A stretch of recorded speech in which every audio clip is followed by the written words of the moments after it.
Donc on va revoir un peu le protocole FTP. Hein. Et on va essayer de comprendre, visiblement la machine a été poutrée. On va voir comment il l'a fait. Donc il y a ce principe, hein, au niveau des serveurs de fichiers, il peut y avoir des erreurs de configuration courantes qui vont pouvoir être exploitées, ok, pour attaquer la machine, concrètement. Donc le FTP, petit rappel, hein, c'est le File Transfer Protocol, c'est un moyen de partage de fichiers, et c'est extrêmement utilisé. Ok, serveur de téléchargement, de téléversement. Bien que ce protocole soit pas chiffré, et donc il est accessible par divers moyens, on a des logiciels dédiés tels que FileZilla, hein, on peut utiliser à la ligne de commande, ou même directement dans vos navigateurs web. Hein. Vous allez taper FTP à la place de HTTP, ok, pour dire à votre navigateur que vous voulez aller utiliser, pardon, le protocole FTP, et vous voyez que après vous avez une arborescence comme si vous étiez connecté à la machine. Vous cliquez dessus, vous vous baladez dedans. Et si vous cliquez sur les fichiers, vous pouvez les télécharger directement dans votre navigateur. Ok. Moi, généralement, j'utilise la ligne de commande, je préfère. Mais bon, après, les goûts et les couleurs, faites comme vous voulez. Donc FTP, il l'utilise lors du transfert de données. Alors, on a le port 20, c'est important, c'est la donnée, la data, et le port 21, c'est les commandes qu'on va envoyer. Ok. Donc typiquement, le port 20 est utilisé pour transférer les données, hein, connexion aux données, et le port 21, on va lui envoyer des commandes et le serveur FTP nous répond. Le but, c'est de transférer, soit j'upload des fichiers vers le serveur FTP, soit je télécharge de la donnée à partir du serveur FTP. C'est aussi simple que ça.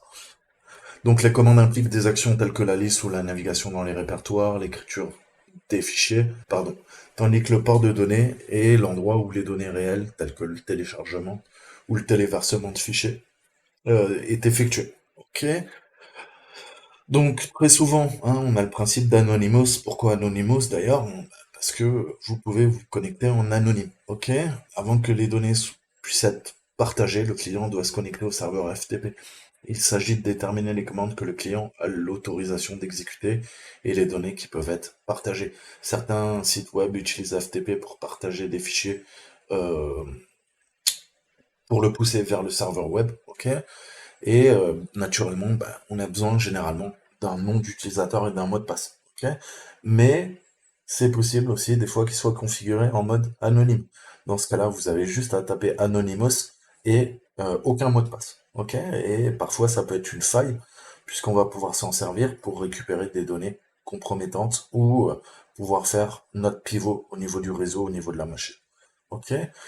Donc là, on a une machine. FTP est installé sur la plupart des environnements Linux. Ok. Donc, se connecter, on tape FTP plus l'adresse IP de la machine. On va rentrer Anonymous. Et quand il nous demande un mot de passe, eh ben, on va mettre rien. Vide. Ok. Et des fois, il n'y a même pas besoin. C'est 230. Login successful. Après, il faut penser qu'il faut taper passif, pouvoir passer en mode passif pour transférer les fichiers, ok, ou les télécharger, notamment, parce que des fois, quand vous faites ls, voilà, il vous dit consider using pass SV, enfin pass v, c'est passif, ok. Donc après, vous pouvez faire des ls, des cd, hein, vous pouvez faire get pour récupérer un fichier ou put pour téléverser un fichier vers le serveur FTP1. Avoir mettre, c'est mal traduit, hein, c'est put et get. Ok. Voilà, trouver notre exploit.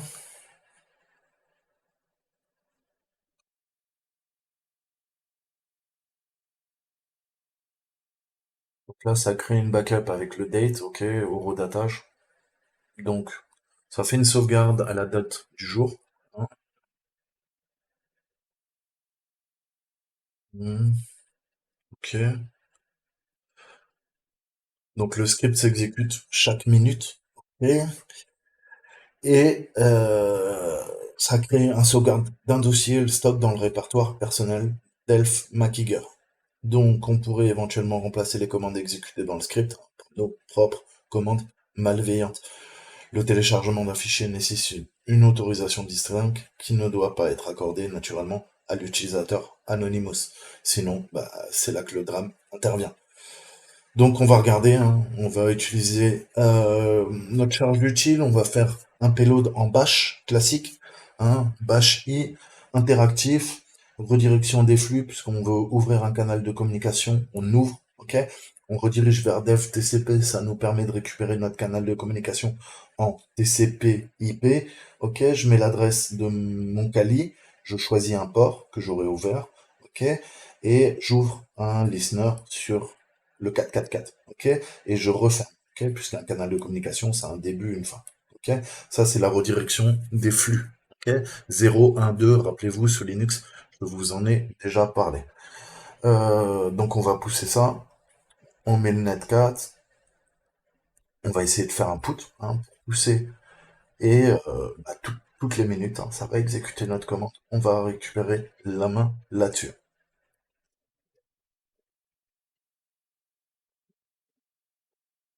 Donc, qu'est-ce qu'on peut dire? Donc, naturellement, hein, le FTP Anonymous, c'est pas bon du tout.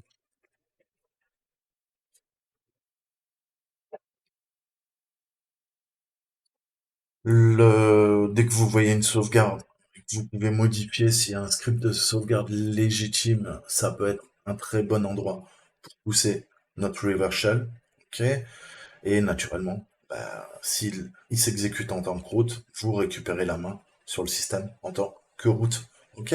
Donc c'est pas vraiment une faille en fait, c'est pas une vulnérabilité, c'est juste que, encore une fois, c'est l'accumulation de mauvais réglages, de mauvais paramétrages sur le serveur va permettre à un pirate, hein, de prendre la main sur le système. Ok? Donc là, visiblement, c'est MacGyver, hein, qui va le lancer, donc on n'aura pas un root, mais on aura quand même la main pour accéder à ça. Donc voilà, le FTP c'est extrêmement utilisé. Le mieux c'est d'utiliser naturellement du SFTP qui est secure, hein, qui est chiffré. Et voilà, on fera quelques petites salles, je verrai là tout à l'heure, on va voir. Je sais pas si je le fais celle-là ou pas. Ça pourrait être l'occasion. Casse-toi de là. Ouais, je l'ai déjà fait, donc j'ai dû vous poster la vidéo. Sinon, n'hésitez pas à faire le CTF Anonymous. Donc ça, c'est fait. Donc on va répondre aux questions. Nommer le répertoire sur le serveur FTP qui a des données accessibles par l'utilisateur Anonymous. Allez, c'est parti. On va venir attaquer. Et hop, Anonymous. Ok, ls. Ok, là il vous dit fail to establish connection. C'est pas grave. Passive. Ah, ça marche mieux, comme je vous disais. Ok, donc là, on voit qu'on a quoi? On a quatre répertoires, directory, human resource, WhatsApp. Moi, je vais aller dans backup. Ok, ls.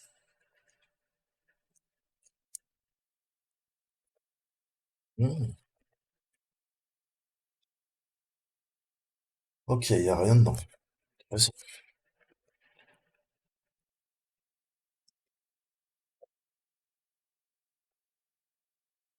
Ok.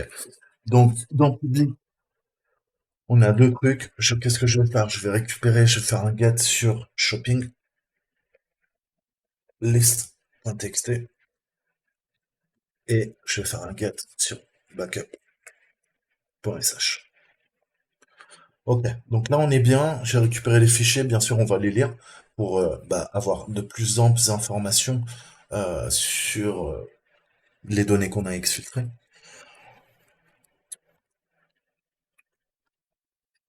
Donc dans mon home, je dois avoir quoi? Je dois avoir le shopping list, ok, Polar Express Movie, et le backup, ok. Donc on a bien ça, on va venir pousser tout ça. Alors, voyons un petit peu, qu'est-ce qu'on a d'autre? Nommer le répertoire, c'est le répertoire public.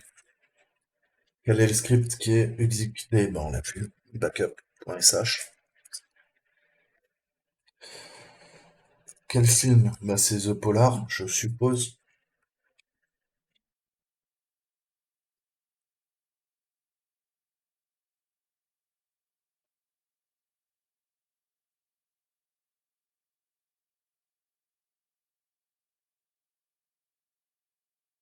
Non?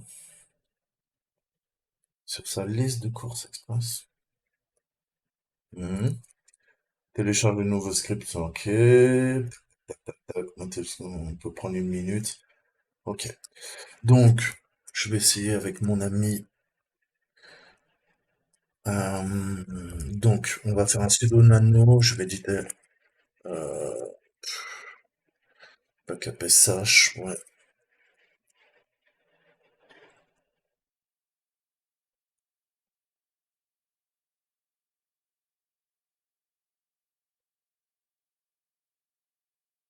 Donc, ouais, ça c'est bien. Mais tu vas nous faire un petit bash.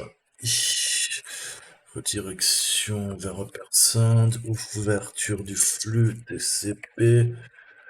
Mon adresse c'est la 10 11 26 90. On va travailler sur le port Metasploit, aka 4444, redirection.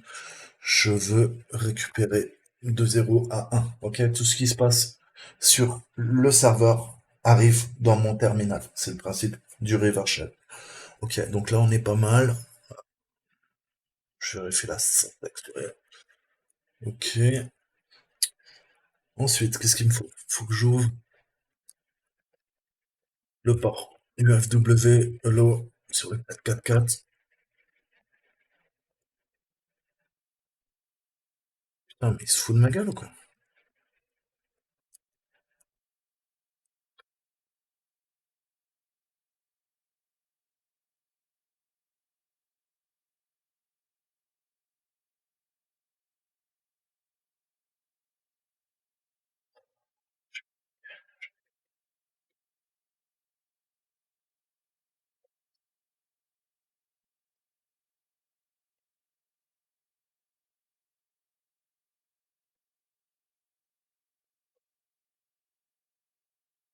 D'abord des petits bugs comme ça. Allez. Donc là, j'ouvre le 444 sur mon pare-feu, c'est ajouté, c'est nickel. On va aller dans mon ami Arsenal, on va faire un petit source sur mon ami Podcat. On va lancer mon ami Podcat, on écoute sur le 444.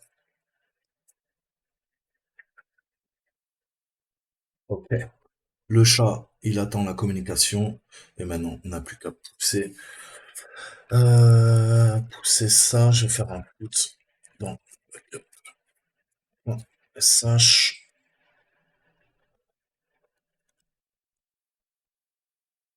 Et qu'est-ce que je peux faire pour vérifier? Je peux faire un sudo rm backup, le retélécharger pour être sûr qu'il a bien pris en compte mes modifications, puisque je peux pas faire un cat sur un serveur FTP.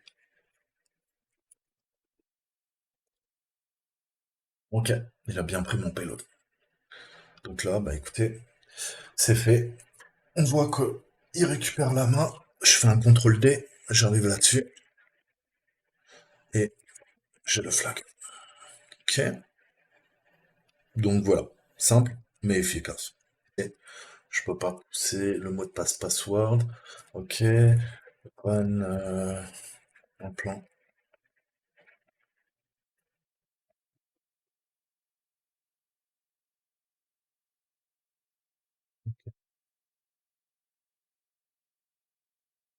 Donc là, je vais installer une porte dérobée.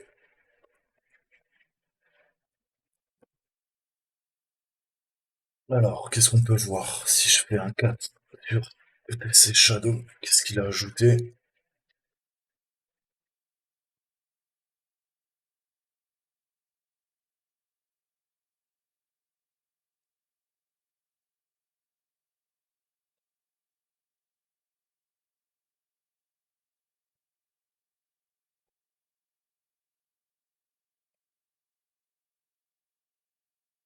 24. Vous voyez qu'il a réussi à installer une porte dérobée directement. Il a écrit forcément en tant que route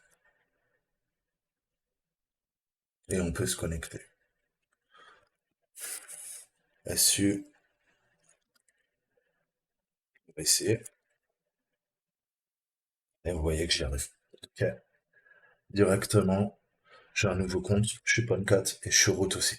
Donc vous voyez que PON4 est extrêmement puissant puisque vous pouvez ensuite installer des portes dérobées, euh, ce qui est plutôt pas mal.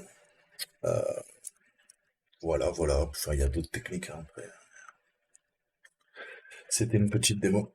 Allez, je vous dis à très bientôt. Ciao.